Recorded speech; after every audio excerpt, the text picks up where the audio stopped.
Donc, je vais vous faire un cercle sur le nationalisme, niveau 1, me dit-on. Alors, niveau 1, bon, en principe, c'est donc le niveau basique.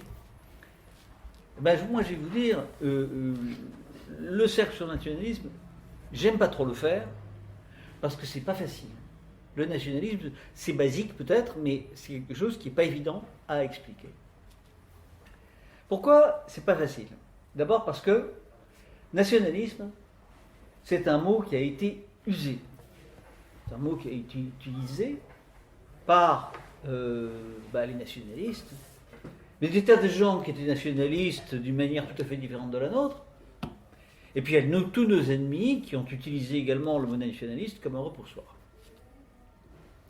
Donc, évidemment, ce serait bien si on avait un beau mot tout neuf, bien acéré, n'est-ce pas, et puis sur lequel il n'y aurait pas d'équivoque, mais malheureusement, ce n'est pas le cas, il n'y en a pas d'autres, donc je suis obligé de donner des tas de précisions.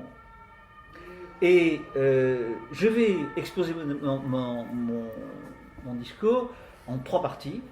Une première partie dans laquelle je mettrai en lumière toutes les acceptions erronées du nationalisme, le mot nationaliste ou nationalisme étant entendu dans un faux. C'est la première partie de mon exposé et c'est la plus importante, parce que c'est ce que vous avez intérêt à savoir. Après, je parlerai de la mutation qui est intervenue dans le nationalisme et qui fait que cette notion est nuancée, et puis ensuite je terminerai une 3e partie sur la discipline nécessaire à apporter dans le nationalisme. Voilà. Il faut bien voir que le nationalisme, c'est quelque chose qui est vilipendé par tout le monde. C'est un mot qui est critiqué de manière assez violente par à peu près tout ce qui est la classe politique. On reproche au nationalisme son étroitesse, son manque d'ouverture, sa violence, son extrémisme, sa dangerosité, et puis d'autres défauts encore. Il faut dire également que le nationalisme est également craint parce que, selon l'expression de Pierre-André Taguieff, le nationalisme est un ressort inusable et qu'il y a toujours une réaction nationaliste en France et ailleurs. Le nationalisme, ça survit. Il y a des tas d'idées qui disparaissent, des idées qui sont réduites à se trahir elles-mêmes, le communisme par exemple. Mais en revanche, le nationalisme, il y a toujours une réaction, c'est toujours quelque chose de réactif. Alors, je vais donc commencer ma première partie, le nationalisme, une pensée mal comprise. Alors, je dis mal comprise, mais souvent, elle n'est pas du tout mal comprise, elle est très bien comprise, mais seulement intentionnellement, les gens font semblant de ne pas avoir compris et l'attaquent en donnant une autre définition que ce qu'il est, avec, bien entendu, mauvaise foi. Alors, je vais reprendre un certain nombre de propositions erronées concernant le nationalisme, et ensuite, après vous les avoir exposées, je les démontrerai. D'abord, le nationalisme est-il un dévoiement du patriotisme? Ça, c'est une chose qui est répétée tous les jours. Encore la semaine dernière, je ne sais plus qui, un homme politique des Républicains qui dit oui, non, on n'est pas nationaliste, on est patriote, hein, et ça c'est dit de manière plus savante par certains auteurs. Le nationalisme est au patriotisme, ce que la piété est à la bigoterie. Vous voyez, bon, voilà, toujours un aspect péjoratif, n'est-ce pas? Ça, c'est ce que disent par exemple les libéraux. Hein, les libéraux ont tendance à dire ça. Ou bien, comme le dit Laurent Wauquiez, qui se présente pour être président des Républicains, n'est-ce pas, le nationalisme, c'est un patriotisme poussé jusqu'à l'exaspération, jusqu'à l'exagération. C'est un patriotisme démesuré. Bon, voilà une autre formulation qui est également tout à fait péjorative. Autre formulation, le nationalisme, une passion perverse. Et ça, c'est ce que disent beaucoup de Jean d'Église et Bergoglio, d'une certaine façon, quand il dit vouloir conserver sa culture conforme à ses origines, c'est pas compatible avec le christianisme. En disant ça, il reprend mais il la reprend de façon dogmatique, de manière très, très formelle, il reprend cette accusation. Et puis, vous avez alors le mépris, l'opinion sur le nationalisme, des gens qui se considèrent d'un niveau très supérieur et qui considèrent que le nationalisme c'est un mouvement, une pensée pour les cons, n'est-ce pas? Alors ce sera Flaubert par exemple, Gustave Flaubert qui était un très bon romancier, un admirable romancier, mais enfin ça l'empêchait pas de dire des âneries, et il disait le nationalisme est le concentré de la bêtise, l'homme d'esprit est naturellement cosmopolite. Voilà. Bien. Alors, deuxième catégorie d'aphorismes contre le nationalisme. Le nationalisme, c'est la cause de toutes les guerres. Ça, qui est-ce qui a dit ça? Mitterrand. Mitterrand a dit le nationalisme, c'est la guerre. Voilà. Dans un discours, il a annoncé le nationalisme, c'est la guerre. D'autres disent le nationalisme fait passer la nation avant Dieu et la morale, il est une religion malfaisante. Là encore, c'est les démocrates chrétiens qui utilisent cette expression. Et enfin, un dernier argument qui est utilisé souvent par des gens, des tradis, ou des légitimeux, des gens comme ça, qui disent le nationalisme, c'est un héritage de la Révolution. Alors, je vais maintenant faire la critique de ces erreurs. Le nationalisme est-il un désordre de l'esprit? Et d'abord, le nationalisme est-il un dévoiement du patriotisme? Eh bien, certainement pas, car en fait, le nationalisme et le patriotisme n'appartiennent pas au même ordre. Et ça, c'est une chose fondamentale à comprendre. Je crois que dans tout ce que je vais vous dire, c'est le plus important. Le patriotisme, c'est un sentiment spontané, c'est un sentiment. Tandis que le nationalisme, il est de l'ordre du concept. Le patriotisme, c'est une tradition, n'est-ce pas? C'est la conscience, ou c'est la réception d'une tradition.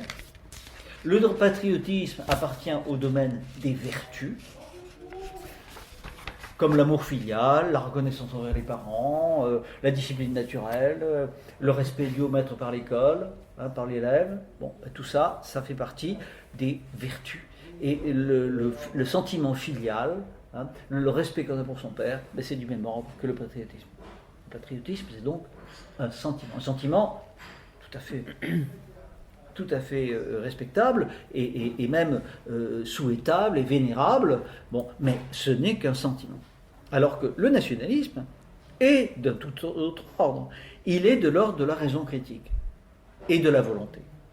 Si vous voulez, lorsque on se rend compte que la France est menacée, qu'elle n'est pas défendue, que le gouvernement de la France ne fait pas ce qu'il devrait faire pour défendre et faire perdurer le pays, et faire prospérer le pays, alors à ce moment-là, on doit se poser la question de savoir quelle politique il faut mener pour remplacer cette insuffisance, cette incapacité des gouvernants à faire ce qu'ils devraient faire. Donc, en quelque sorte, le nationalisme, c'est un acte de volonté, c'est une conceptualisation par laquelle on dit l'intérêt national est menacé. Le nationalisme consiste à dire il faut se mobiliser. Le nationalisme est donc du domaine de la conceptualisation et de la volonté. Il se résume également dans une constatation qui fait partie de la conceptualisation, c'est que le bien commun passe par celui de la nation. Il y a dans la société un certain nombre de cercles, mais le seul qui peut faire l'objet d'une politique, c'est-à-dire l'exercice de la volonté, c'est la nation. Voilà. C'est ça le nationalisme, c'est rien d'autre. C'est pas dire oui, il faut tuer tous les Allemands, tous les Russes, tous les Italiens. C'est pas ça du tout, ça n'a rien à voir. Mais rien à voir. Simplement, on constate que la nation est le cercle politique actuellement, le seul qui reste aujourd'hui. Et par conséquent, alors bien sûr, peut-être qu'autrefois il y avait d'autres cercles politiques, peut-être qu'autrefois il y avait la chrétienté, lorsque le pape disait on peut partir à la croisade, reconquérir le tombeau du Christ, bon, c'était parfait, mais c'est fini. Le pape il ne dit plus partir à la croisade, c'est fini, bon voilà. Il y a eu des tas d'événements qui sont produits depuis, et puis qui ont stérilisé, peut-être pas pour toujours, cette vision des choses. Et puis vous avez d'autres cercles. La semaine dernière, on avait fait un cercle sur le régionalisme. Le régionalisme, c'est également un cercle, mais ce cercle n'est pas politique. On ne va pas, il s'agit de savoir quelles sont les alliances de la France, on ne va pas les faire à travers le régionalisme provençal ou occitan. Voilà. Il faut passer par la nation, parce que la nation-État, c'est sur la nation que s'est posé l'État. Et voilà. Le nationalisme consiste à constater que l'existence de cette nation-État.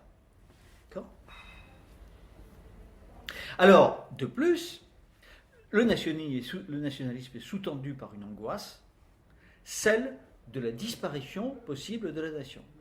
Nous ne sommes pas de ceux qui disent, comme le disait De Gaulle, je ne sais pas s'il le pensait vraiment, de toute façon la France est immortelle, elle est éternelle, elle existera toujours. Non, c'est pas vrai. La France n'est pas forcément immortelle.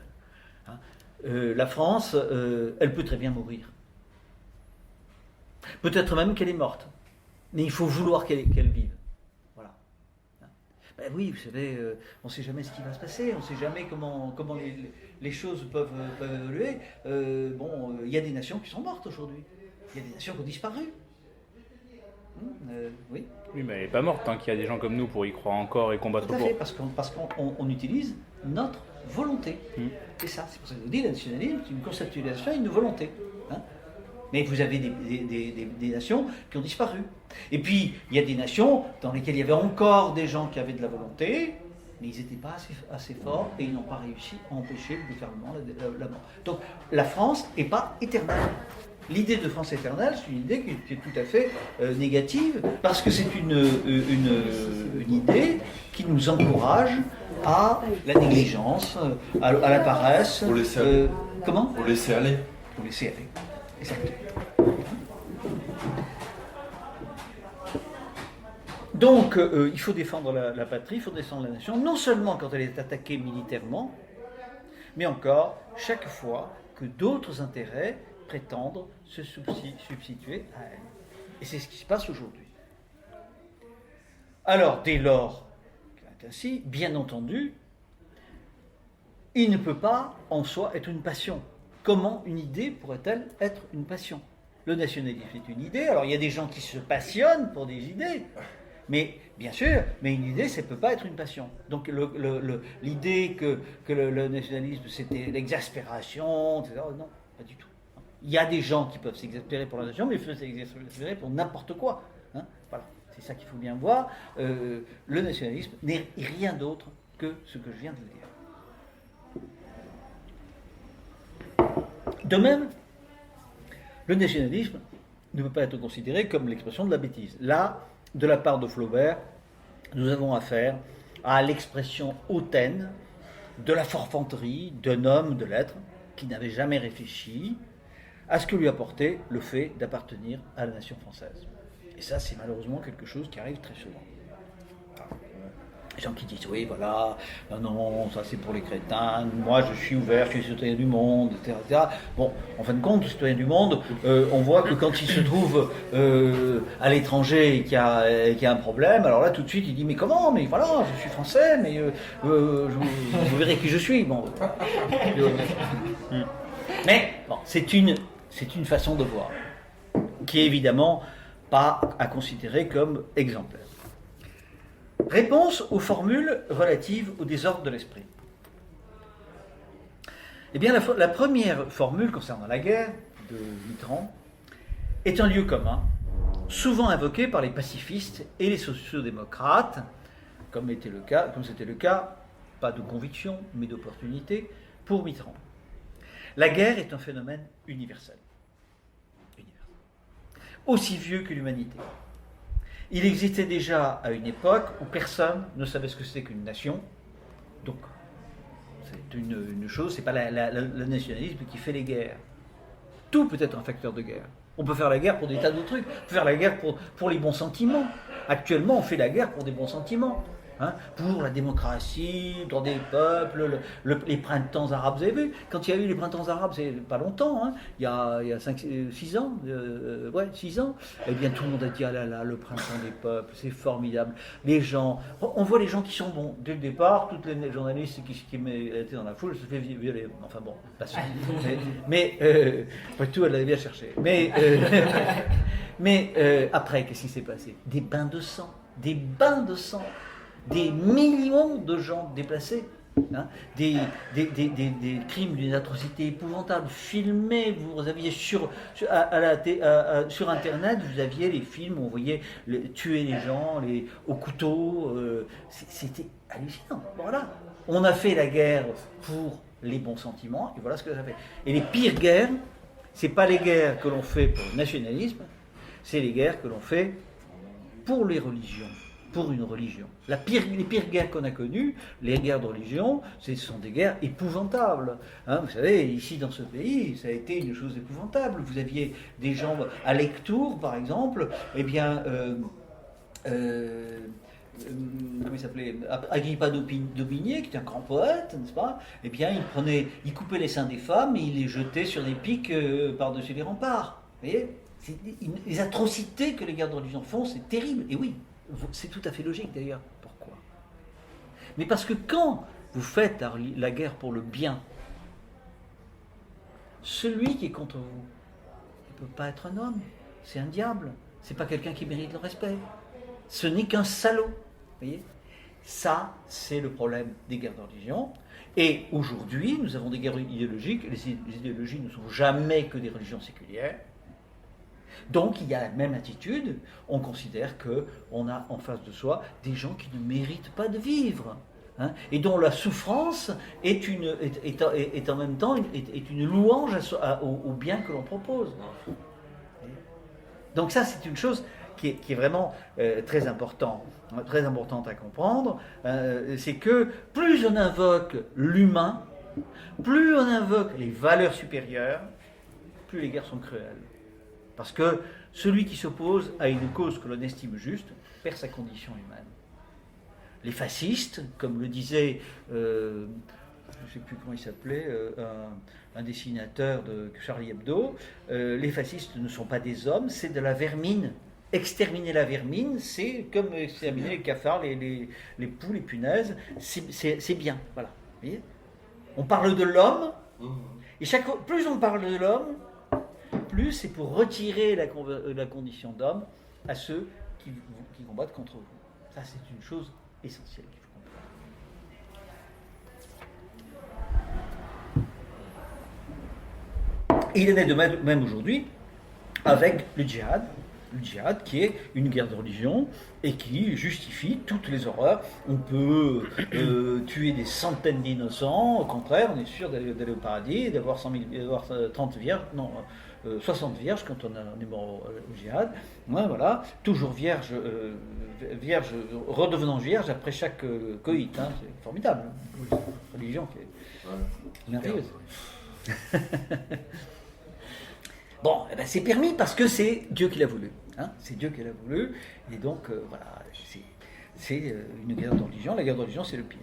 Alors que dans une guerre nationale, eh bien, on peut, je ne dis pas qu'on le fait systématiquement, hein, parce que malheureusement, les guerres modernes sont des guerres de peuple, des guerres démocratiques, et par conséquent, il n'y a pas de respect.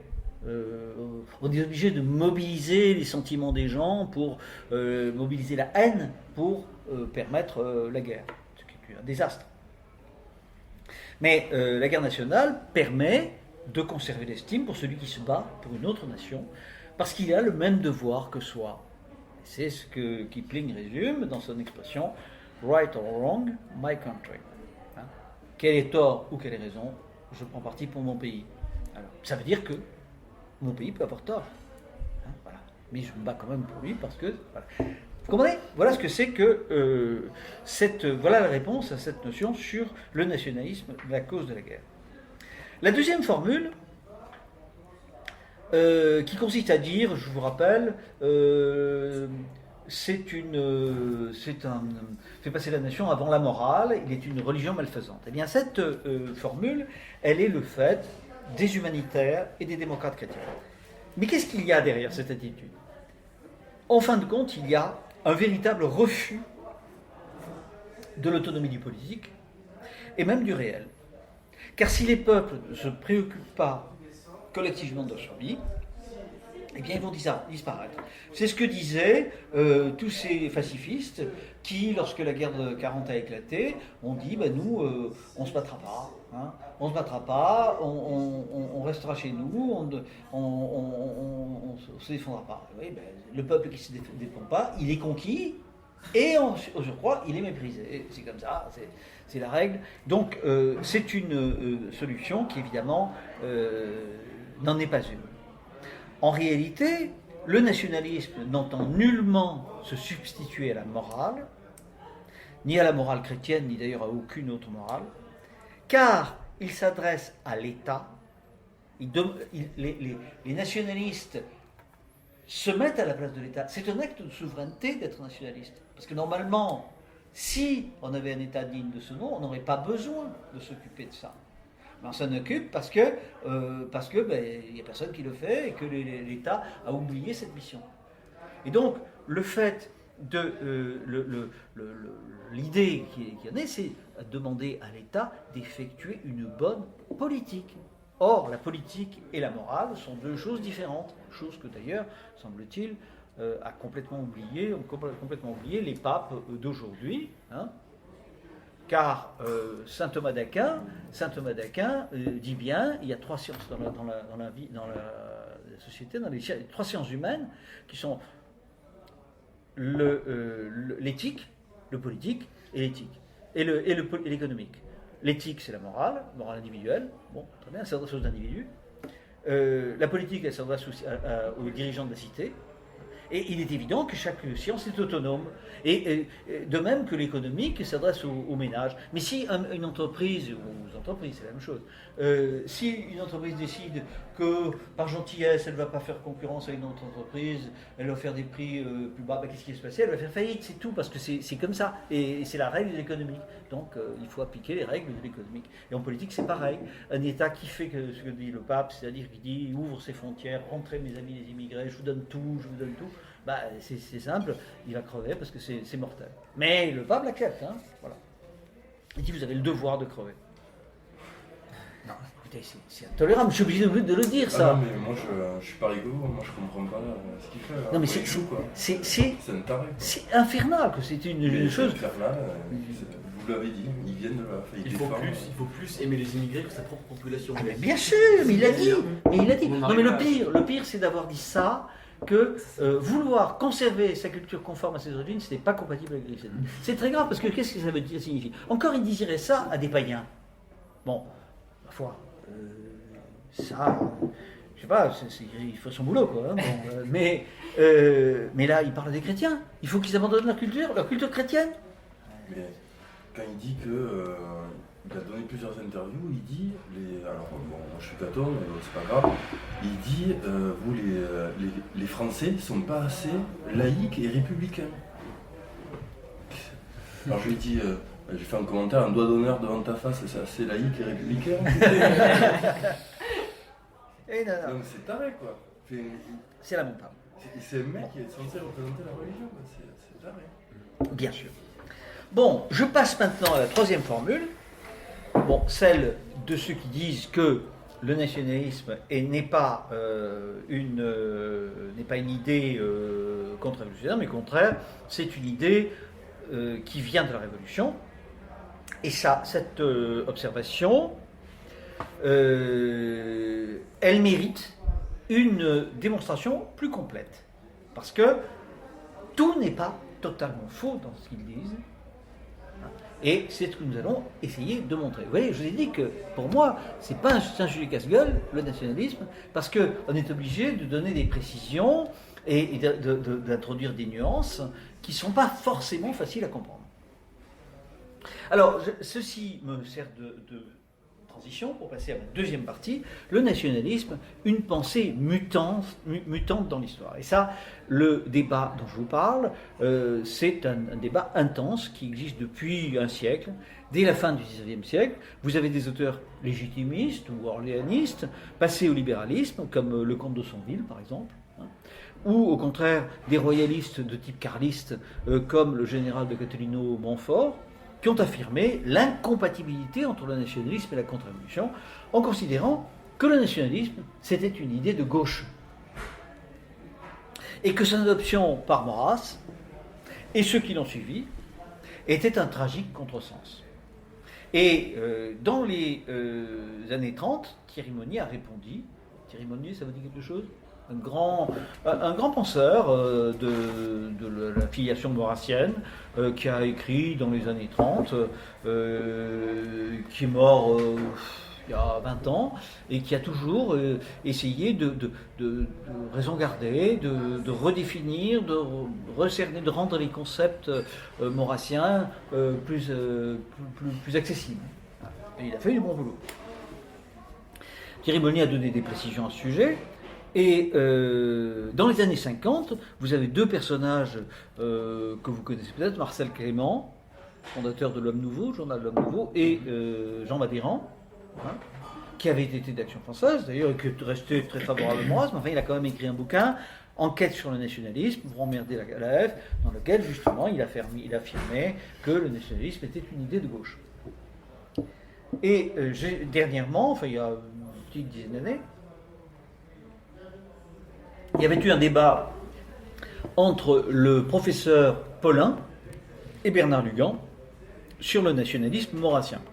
Paulin, écrivain contre-révolutionnaire, très talentueux, un peu, je dirais, azimuté, frat, hein, et même un peu plus encore, c'est des vacantistes, etc. Mais enfin, quand même un intellectuel de haut niveau. Et Paulin écrit: je me méfie beaucoup du nationalisme. Il faut bien voir que l'idée de nation n'a pris une portée politique que sous la Révolution française et qu'elle l'a prise pour faire pièce à l'idée monarchique. Dès lors, fonder comme le fait Maurras l'analyse des phénomènes révolutionnaires sur la défense du nationalisme me paraît quelque peu dangereux. Voilà ce que dit Paulin. Et paradoxalement, l'opinion de gens comme Paulin rejoint l'opinion de beaucoup de gens qui disent ben voilà, la France est née en 89. Paradoxalement, son idée, elle aboutit à ça. Mais, bon, périsse la France pourvu que subsiste le providentialisme et la contre-révolution. Alors, je vais donc répondre à cette question, d'abord en répondant à une première question. Est-ce que la nation est un produit des Lumières, ou est-ce que c'est un produit de l'histoire? Est-ce que c'est un produit du constructivisme, c'est-à-dire on va bâtir une nation de toutes pièces, ou au contraire, est-ce que c'est la tradition, une façon d'apprécier la tradition? En d'autres termes, pour être plus précis, les peuples et les nations d'Europe, avant le XVIIIe siècle, avant la fin du XVIIIe siècle, avaient-ils une conscience ou un sentiment d'appartenance à un ensemble autre que leur communauté familiale, provinciale, corporative ou de classe?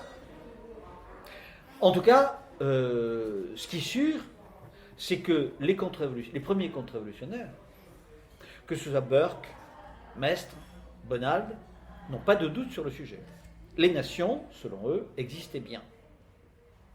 Et la nation n'est absolument pas un produit de 1789. Si on lit le livre de Jean Bodin qui s'appelle La République, mais la République chez lui ça veut dire l'État, parce que Jean Bodin vivait sous le règne de François Ier, hein, donc il n'était pas pensable qu'il emploie le mot République pour désigner ce qu'aujourd'hui nous appelons République. Et Jean Bodin parlait de la nation française, de la nation des Français, hein, comme on disait. Donc la nation existe bien sûr. C'est pas parce que les révolutionnaires chantent « Vive la nation » et que les royalistes de l'armée de Charette disent Charette, leur chef, Charette a fait grand obstacle à toute la nation, qu'il y a contradiction entre les deux. Non, les ennemis de la Révolution ne vomissent pas la nation française, simplement, ils ne parlent pas de la même chose. Car il y a deux conceptions fondamentalement différentes de la nation. Donc, pour les contre-révolutionnaires, la France n'est pas un acte de volonté des concitoyens, c'est un héritage reçu. Maistre dit ainsi, la nation est une puissante force historique qui dépasse les décisions humaines, elle est le mystère d'une âme générale qui doit, à travers les siècles et un nombre infini de générations, subsister d'une manière sensible. Vous voyez, ici, pour le pape, il serait considéré comme pas chrétien. Bon. Voilà. Cette vision des choses est également celle de Herder.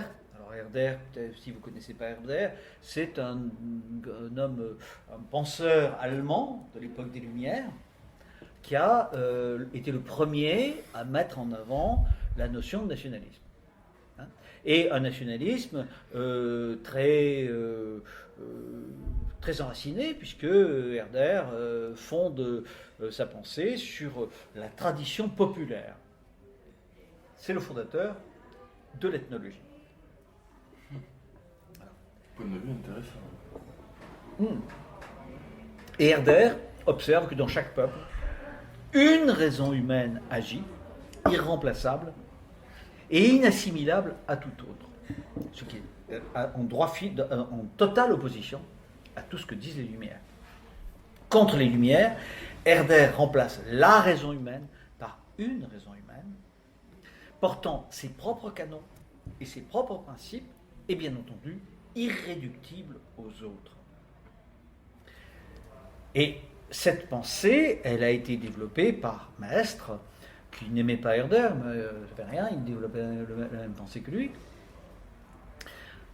Je cite un texte qui est ultra connu, écrit en 1797 dans les Réflexions sur la France, parle de la Constitution de 1797, qui est la Constitution du Directoire. Une Constitution qui est faite pour toutes les nations n'est faite pour aucune. C'est une pure abstraction, une œuvre scolastique faite pour exercer l'esprit d'après une hypothèse idéale et qu'il faut adresser à l'homme dans l'espace imaginaire où il habite. Et plus loin, il ajoute, l'humanité de l'homme réside dans sa tradition, dans son appartenance nationale. Vouloir parler d'un homme en général revient à renoncer à l'humanité de l'homme. Fondamental. Typiquement mestrien et herderien à la fois, l'idée que l'humain ne s'exerce qu'à travers la culture, et la culture particulière, notamment nationale. La nation est donc, pour les premiers contre-révolutionnaires, une expression particulièrement active de la tradition. Donc, pour la première formule de M. Paulin, non, M. Paulin, la nation n'est pas un produit d'un peuple. Maintenant, le nationalisme. Le nationalisme est-il une expression de la nation révolutionnaire? Eh bien, oui et non. C'est assez ambigu, parce que, bien entendu, lorsque le nationalisme prend naissance, il est regardé avec une certaine méfiance par les monarques qui exercent la souveraineté. Et ça se comprend très bien. Je vais vous donner deux exemples qui sont très significatifs. Lorsque, en 1772, Frédéric II reçoit une lettre des Berlinois qui ont fondé une sorte de Landsturm pour défendre la ville de Berlin qui est assiégée par les Russes, pour aider l'armée prussienne à se défendre contre les Russes. Il refuse, car il dit ceci: il n'incombe pas à mes sujets de se battre lorsqu'ils sont civils. De même, l'empereur François II réagit de même façon, avec plus de perspicacité encore, lorsque les Tyroliens se soulèvent en faveur de l'Autriche, à la suite de l'annexion de l'Autriche par la Bavière. allié de la France, hein, dirigé par le chef mythique Andreas Hofer. Ça vous dit quelque chose?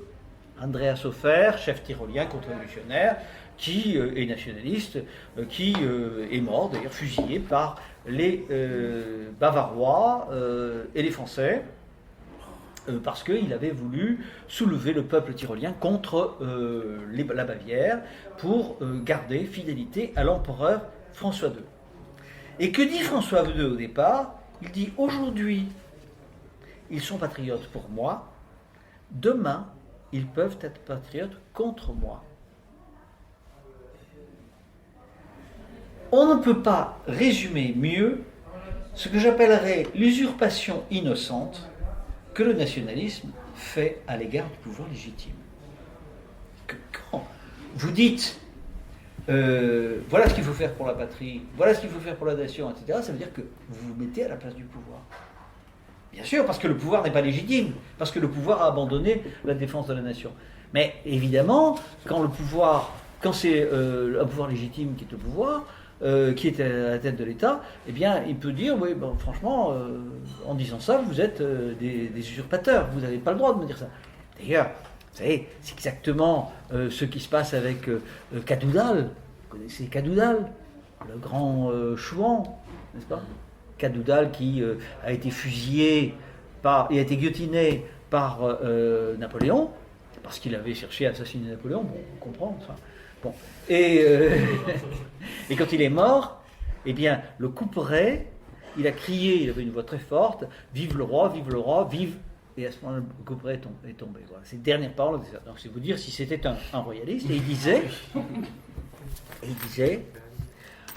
si le roi revient au pouvoir, la meilleure chose qu'il aura à faire, c'est de nous fusiller, parce que, au fond, nous sommes des comploteurs, nous avons pris l'habitude de comploter. Vous voyez? Non, c'est un peu forcé, mais si vous voulez, pour vous expliquer la mentalité, c'est vrai que à partir du moment où le pouvoir est exercé par des gens qui ont à cœur la nation, bon, il n'y a pas tellement de raison de faire les nationalistes. Le nationalisme doit s'incliner. Voilà. Bien de lui. Pardon? Mais quand c'est pratiqué par des gens qui s'occupent du bien commun, en fait, le nationalisme est déjà vivant. Pas besoin de le mettre en avant, Voilà, c'est ça, exactement. Donc, ce que je viens de vous dire vous montre qu'au départ, l'irruption du nationalisme n'a pas du tout été une bonne nouvelle au départ pour la contre-révolution. La preuve, c'est que pourquoi la contre-révolution a échoué en 1793? Eh bien parce qu'elle a pris position en faveur du connétable de Brunswick qui commandait les armées coalisées. Et évidemment, les Français qui étaient attachés à leur nation, ils ont dit, voilà, je vais combattre l'ennemi. Voilà. Donc, on ne peut pas se permettre de combattre avec l'ennemi et de vouloir rallier le peuple français. Ce qui ne veut pas dire que dans certains cas, les gens qui ont combattu avec l'ennemi étaient des traîtres. Hein. Ça. Oui, la frontière est fine. La frontière est fine, mais moi, je pense que parmi les émigrés, qui ont combattu aux côtés des coalisés, en particulier, moi je citerai un qui est exemplaire à ce titre, Langeron, le comte de Langeron, qui a fait toutes les guerres de la Révolution et de l'Empire, contre la République et l'Empire, qui a été fait prisonnier à Austerlitz après avoir gagné un petit bout de bataille. Malheureusement, les dirigeants, les autres généraux russes étaient complètement sous et ne pouvaient plus rien faire. Et il a été fait prisonnier par Napoléon, et Napoléon lui a proposé un grade de général d'armée. Et il a répondu: jamais je ne me rallierai à un Robespierre couronné. C'était bien vu. C'était un sacré personnage. Hein, un sacré personnage. Je vous en parlerai, mais c'était quelqu'un. Hein. Et donc... Pardon, oui. C'est-à-dire quoi? Que ces gens, ils considéraient le nationalisme au-delà, ou le roi au-delà de la nation, en fait? Non, ils considéraient qu'à partir du moment où on a renversé la monarchie, il n'y avait plus la nation s'était pervertie et qu'il n'y avait pas de but plus important que de renverser ce régime pour établir la monarchie. Je ne peux pas leur jeter la pierre. Moi, je regrette, je ne leur jette pas la pierre, et bon, cela dit, il est clair que la grande majorité des Français ne raisonnaient pas comme lui. Voilà, alors, donc, effectivement, ce nationalisme, à ses débuts, va être véhiculé par le souvenir des guerres napoléoniennes, qui ont été une catastrophe pour la France, mais qui charriait avec elles le souvenir de gloires incomparables, etc., parce que les Français, les armées françaises avaient fait preuve d'un courage et d'une habileté militaire tout à fait supérieure à celle des autres armées. Et c'est ainsi que c'est ce nationalisme-là qui va combattre aux côtés des républicains en 1830. Les insurgés contre les troupes royales se réfèrent à ce souvenir des guerres napoléoniennes. Donc le nationalisme, au départ, est effectivement une idée de gauche. Et là, sur ce point, Paulin n'a pas tort. Le nationalisme est une idée de gauche.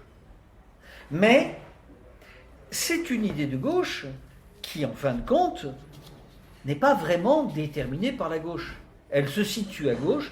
En fait, la Révolution française, à son départ, ne dit pas du tout que la France, c'est quelque chose qu'elle doit être magnifiée et maintenue. Au contraire, la Révolution française vomit toute définition organique de la nation, ni organique, ni linguistique, ni historique. Et le Bloch, par exemple, Maurice Bloch, disait au sujet de la Révolution qu'elle fut complètement étrangère au principe, au sentiment de nationalité. Elle y fut même hostile. Et effectivement, eh bien, la contre-révolution, la Révolution a donné la nationalité française à des tas de gens qui étaient des révolutionnaires, mais qui n'étaient pas français du tout.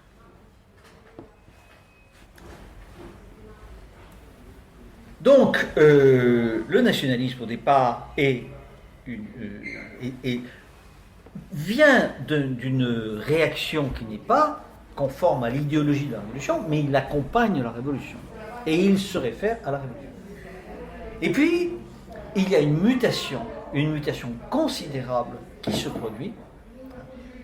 Et le nationalisme va se retourner contre le courant qui l'a fait naître, en évacuant l'idée que la nation est le fruit du voulu, pour lui substituer l'idée que la nation est le fruit du reçu.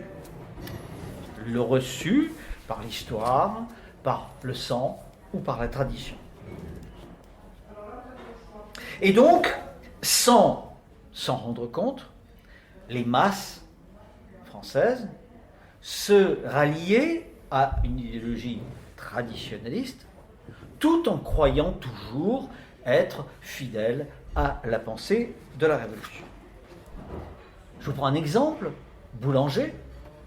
Boulanger est un général républicain, même socialiste, c'est quand même lui qui a fait voter la loi d'exil, c'est lui qui a fait exiler celui qui avait été son maître militaire, le duc d'Aumale, n'est-ce pas ? Et pourtant, il va être soutenu et soulever les nationalistes français. Il va être le premier grand soulèvement nationaliste. Pourquoi ?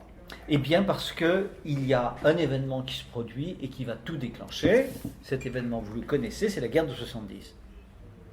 Je vous en ai parlé déjà, la guerre de 70 la dernière fois, non ? Non. La guerre de 70, c'est un événement dont on n'a absolument pas soupçonné l'importance. Il faut bien comprendre que avant 70, les Français estimaient qu'ils étaient la nation la plus brillante du monde, que les Français étaient le peuple le plus courageux, le plus intelligent, le plus cultivé, le plus poli, le plus gastronome, tout était là. Les Français étaient 1000 coudées au-dessus de tous les peuples.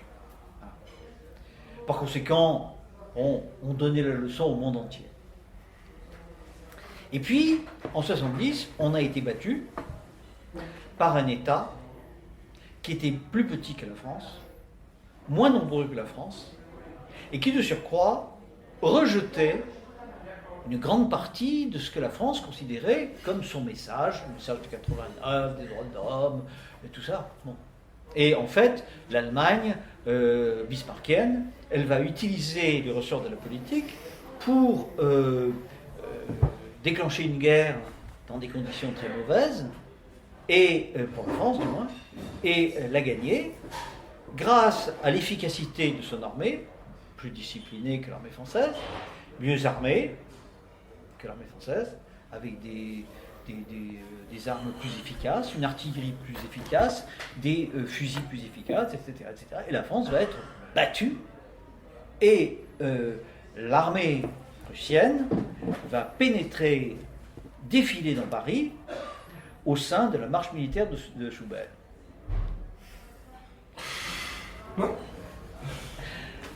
Catastrophe. Quelque chose, un traumatisme dont on n'a pas idée. Et là, les Français vont commencer à réfléchir, dire mais qu'est-ce qui a fait ça? Puisqu'on est les meilleurs, puisqu'on a les idées les meilleures, la révolution la meilleure, et on s'est fait battre par un peuple, non seulement un petit pays, mais encore un pays qui est dirigé par une aristocratie grossière, très fruste, des petits hobereaux de province qui ne connaissent absolument rien, qui sont totalement incultes, et ces gens-là nous ont battus. Ah, c'est affreux. Là, ça m'entraînait une réflexion, et à partir de ce moment-là, les Français vont commencer à douter de la validité des principes révolutionnaires, et c'est là que va commencer à exister un nationalisme qui se tourne vers la droite. Et puis ensuite, il se produit un deuxième phénomène. Un deuxième phénomène qui va, alors là, être désastreux pour la droite et pour les nationalistes, mais qui va permettre à l'Action française de réunir les débris de cette tendance nationaliste de droite et de la conduire à la monarchie. L'Action française est née de l'affaire Dreyfus. Alors, est-ce que vous êtes au courant de ce que c'est que l'affaire Dreyfus? Comment? Vous pouvez faire un rappel, ça serait bien. On avait parlé la dernière fois. Comment? On en avait parlé la dernière fois déjà. Du premier cercle. Alors, du premier cercle. Oui. Oui, qui avait eu lieu, c'était sur quoi le premier cercle? Sur Maurras. Voilà. Sur Maurras. On avait dit qu'on avait expliqué ce que c'était l'affaire Dreyfus. Donc c'est un militaire, permettez-moi. Oui. Donc c'est un militaire français qui a été accusé de collaborer ou d'avoir trahi la France. Donc ça a divisé la France en deux camps. Ceux qui étaient pour Dreyfus, qui le soutenaient, donc qui disaient que c'était un complot antisémite de l'État, et ceux qui étaient contre Dreyfus, qui disaient que effectivement c'était un traître. Donc tous ceux qui étaient pour Dreyfus ont été traités d'antisémites, etc. Et l'Action française est de... Voilà. Alors, ce qu'était vraiment l'affaire Dreyfus, c'était pas ça du tout. C'était pas du tout un complot antisémite. L'affaire Dreyfus, c'est une très sale affaire qui mélange, malheureusement, on peut... Tout, ouais. Comment? Qui mélange beaucoup d'aspects. Qui, en fait, est très difficile à déterminer parce que tous les papiers ont été détruits. Ouais, forcément. Mais qui implique l'état-major et le service des armements, car il y a un secret d'État qu'il faut préserver à tout prix. Ce secret, c'est le canon de 71. Voilà. Et donc, dans l'affaire Dreyfus, il y a une opération d'intoxication, une gigantesque intoxication de l'armée allemande, qui a marché. Vraiment? Qui a marché très bien. Enfin, c'est l'armée allemande qui a provoqué ça? Non, c'est l'inverse. C'est le service de l'armement qui a téléguidé, qui a instrumentalisé l'affaire Dreyfus pour que les Allemands ne soient pas au courant que le canon de 75 existe. D'accord. Bon, je ne rentrerai pas dans les détails, parce que si je commence à parler de l'affaire Dreyfus, on en a pour 3 heures. Mais, donc, disons, voilà, c'est une opération dans laquelle la droite nationaliste a été un peu manipulée par certains milieux militaires, qui l'ont soulevé, puis après qui l'ont laissé tomber, qui ont laissé tomber les nationalistes, manipulé par la gauche, qui a toujours su appuyer sur les boutons qu'il fallait, et qui a entraîné une modification très importante de l'État français, puisque à partir de l'affaire Dreyfus, ça va être l'affaire des fiches, on va épurer l'armée française, vous savez, les fameux Corinthe et Carthage, c'est-à-dire qu'il y avait des fiches qui étaient sur chaque officier, et sur chaque fiche il y avait marqué Carthage ou Corinthe. Carthage, ça voulait dire c'est un catho. Corinthe, ça voulait dire c'est un républicain, un franc-mac, quelqu'un qui a de nos idées. Donc, pas d'avancement pour les cathos, avancement pour les autres. Hein. Pourquoi Carthage et Corinthe? Parce que, comme vous le savez, delenda est Carthago, il faut détruire Carthage, et non licet quicumque adire Corinthias, il n'est pas permis à tout le monde d'aller à Corinthe. Parce qu'à l'époque, les gens avaient des lettres. Hein. Les gens connaissaient tous le latin. Bon. Et alors, donc voilà. Et ça va être un changement considérable. Et également, chose très importante, à la suite de l'affaire Dreyfus, les socialistes qui jusque-là n'étaient pas républicains, c'est un courant qui n'avait pas pardonné la répression des communes et qui était donc anti-républicain, vont se rallier à Vélo. Ah, c'est vraiment un tournant. Ah, c'est un tournant. C'est à partir de l'affaire Dreyfus. C'est à partir de l'affaire Dreyfus, tout à fait. Et également, c'est à partir de ce moment-là qu'on va inventer ce fameux le fait que l'idée selon laquelle quand on participe, quand on soutient un gouvernement de compromis dans lequel il y a des gens d'extrême droite, on est immédiatement rayé des cadres et on est considéré comme un ennemi par la République. Ouais. Hein. L'imprégnation gauchisante de la République, elle date de l'affaire Dreyfus. C'est un événement considérable, l'affaire Dreyfus. Hein. Dans quelle année?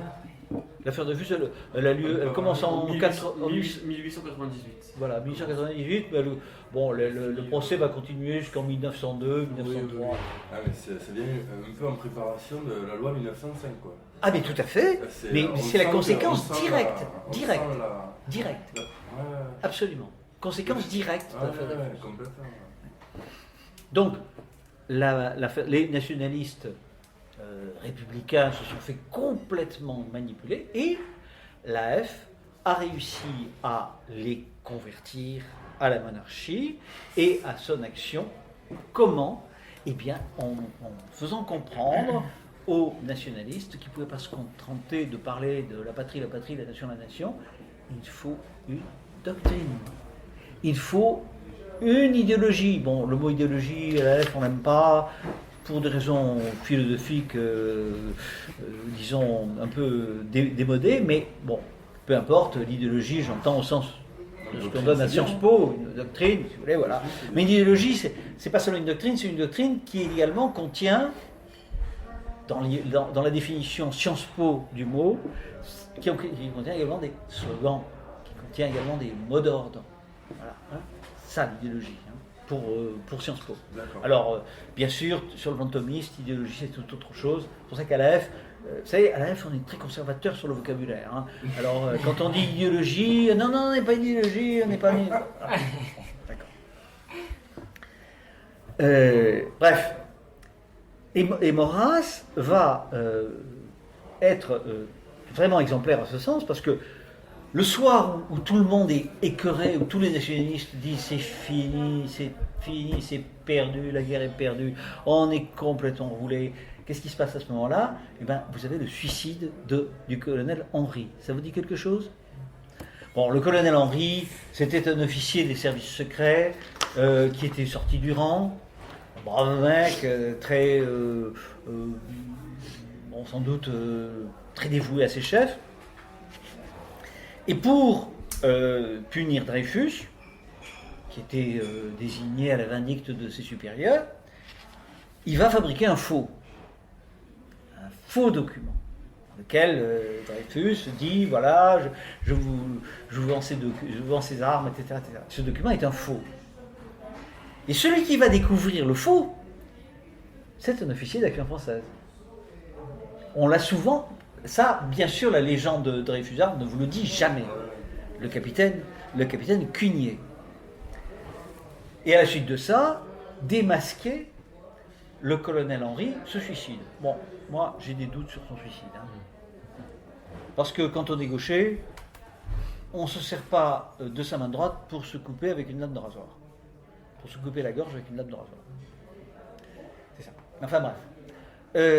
Donc le colonel Henry se suicide. À ce moment-là, tout le monde dit voilà, il a fait un faux, il se suicide, c'est un aveu, on est foutu. Et Maurras, hein, pas du tout gêné, dit mais non, pourquoi ? Henri s'est sacrifié pour la patrie. Il aurait dû, s'il avait comparu devant les juges, il aurait dû donner les noms de ces, des espions français contre l'Allemagne, et ça, il ne le voulait pas, son honneur lui interdisait. Admirable argument. Incroyable. Et aussitôt, tout le monde dit ah là là, franchement, il a trouvé ce qui se passait. Lui, au moins, il ne se laisse pas démonter, et c'est ce qui entraîne la constitution de la Ligue d'Action Française. C'est à partir de là que l'Action Française se fonde. Et, voilà. Et Maurras fait un article flamboyant dans la Gazette de France qui se termine de la manière suivante, et c'est très fondamental parce que Maurras, en disant ça, il pose une doctrine, c'est de l'anti-Rousseau, c'est de l'anti-Locke, hein, c'est de l'anti-Montesquieu. S'il peut exister des sociétés sans justice, il ne peut pas exister de justice sans société. Voilà. Cette formule a entraîné, a galvanisé les nationalistes et a permis à l'Action française de prendre naissance. Bon, qu'est-ce que vous voulez qu'on parle un peu de la troisième partie parce que ça fait été long, j'ai parlé Là, on est à une heure. Une heure, bon. Une heure. Bon, écoutez, je vais très rapidement aborder la troisième partie, le nationalisme, une pensée à discipliner. Alors, Maurras est nationaliste. Cela dit, chaque fois que Maurras parle du nationalisme, il ne manque pas de montrer que le nationalisme peut être un facteur de désordre.